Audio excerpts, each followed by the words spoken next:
Hi, everyone. Last year, the tiny Latino civic engagement organization, JOLT, did something remarkable. Working with youth, we brought national attention to Texas's discriminatory law, SB 4. We did this through a performance protest put on by 15 young women called Quinceañera at the Capitol. The protest landed JOLT on the digital front page of the AP. It was picked up by outlets around the world and across the country. And it also spurred a movement of young Latinos ready to take action on the issues that they care about. But before I talk about the protest, I'm going to talk about Donald Trump. Donald Trump's election victory was a huge surprise for me, like it was probably for many of you. And it was also very personal, not only because I had worked here in 2016 to get his opponent elected, but also because his campaign was an all-out attack on immigrants and people of color. When I was a kid, I was undocumented, and while my dad and I were able to fix our immigration status, my mom waited in line for 10 years, and my family was eventually separated from her because she was undocumented. So Trump's victory really hurt. I felt like half of the country was rejecting people like me because of the color of my skin, because we were immigrants, and also it obviously hurt as a woman. And I also felt like Trump and his administration were giving young people like me and millions of others across the country a new identity as criminals, as lazy, and really as unworthy of being in this country.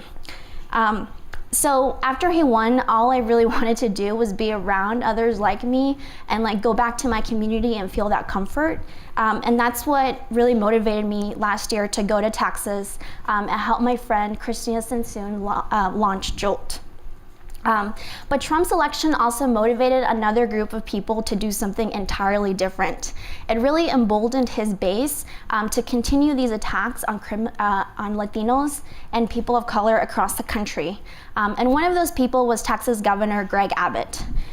So last spring, Greg Abbott took a page from Donald Trump's book, and he signed a law called SB 4 on Facebook Live, on Sunday night. It was really crazy. And that law was really serious because what it did is essentially it allowed local police in Texas to be able to ask anybody that they just came into contact with for proof that they were here legally in the United States. And if the police found, if somebody couldn't prove that they were here legally, the police would then be forced to turn them into immigration enforcement for detention and deportation. The law put millions of immigrants in Texas, thousands of immigrants in Texas at risk for deportation, but it also made people really scared to come into contact with police. In Houston, Texas, last year, crime reporting among Latinas fell by almost half. And in a state where 40% of the population is Latino, it made millions of people the targets of racial profiling. The law was really designed to disrupt immigrant communities and to intimidate people of color. And it's probably no surprise to many of you that Donald Trump not only endorsed the law, but his administration and Jeff Sessions really held it up as an example for the rest of the country to follow. So we launched JOLT in the wake of these attacks on our community. And our goal is to increase Latino civic engagement in Texas. So 1 in 3 eligible voters in Texas is Latino, but unfortunately our community doesn't turn out to vote. In 2016, only 40% of Latinos went to the polls. And for young people ages 18 to 24, who will soon be the majority of Texans, that number is closer to 30%. So we're working to change that by delivering leadership training so that young people in our state will be ready to lead Texas. And we're also starting JOLT chapters across the state to teach people how to self-organize around the issues that they care about and also register their communities to vote. There's no similar effort in Texas right now, and we really believe that if we invest in young people, we're gonna make a difference not only in Texas, but also across the country. Now we know that the Latino community in Texas is really complex, it's huge, and it's diverse. We also know that young people have really been turned off by both political parties recently. So we ground our organizing not on politics, but on shared identity and culture. So what does this mean? So what does this mean from a public relations perspective? Well, for us, it means that we have a communication strategy that's centered around lifting up our stories and showing Latino youth as positive change makers and heroes. And we do that by an earned media strategy that is centered on sharing their stories, and we're always striving to create digital content that lifts up our community. It also means that we anchor all of our campaigns on art and culture.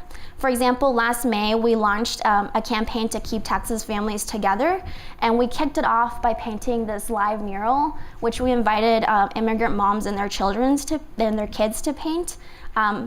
And we're also, later this month, we're gonna have an art installation at the Texas State Capitol celebrating Dreamers, and it's gonna be really big, and it's made out of pan dulce, which is a traditional Mexican dessert pastry.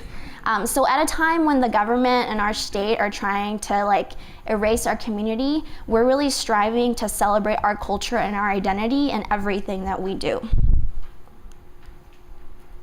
And that's exactly what we did with the quinceañera at the Capitol protest.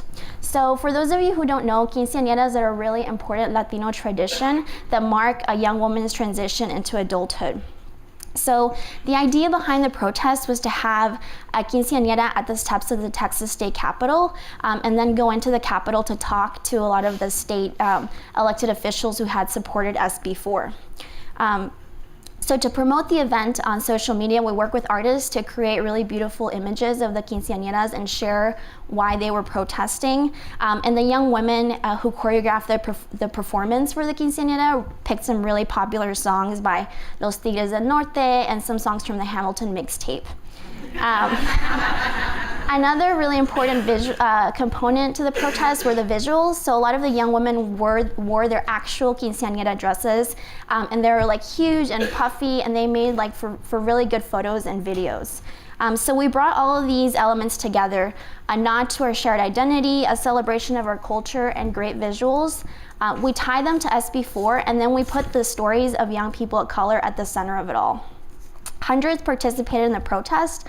It was picked up by NPR, The Guardian, Vogue, you name it. And we worked with MTV to create a video about the protest, and it was their most watched video last July with over 6 million views. So let's take a look. Senate Bill 4 is the bill that allows law enforcement to ask any person that looks foreign for their legal documentation. And the reason that they're saying that it's not discriminatory is because it can apply to everybody. The way that I'm involved in today's protest is I choreograph the dances, and I help teach the girls part of the dances. A quinceañera is when it's a young lady's celebration, her becoming a woman, a young woman, and her family comes together and they celebrate it, and it's just this giant party being yay, you're a woman, now you gotta be an adult and be responsible. When Governor Greg Abbott signed the bill into law on May 7th, he disrespected my community.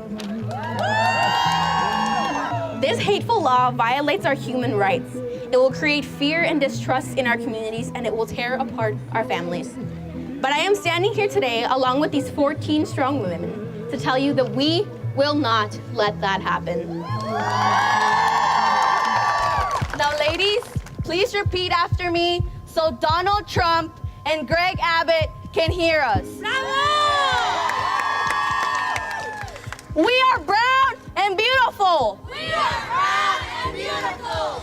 And we won't back down. And we won't back down. I think it was super effective. I think people all over the country are talking about SB4 now.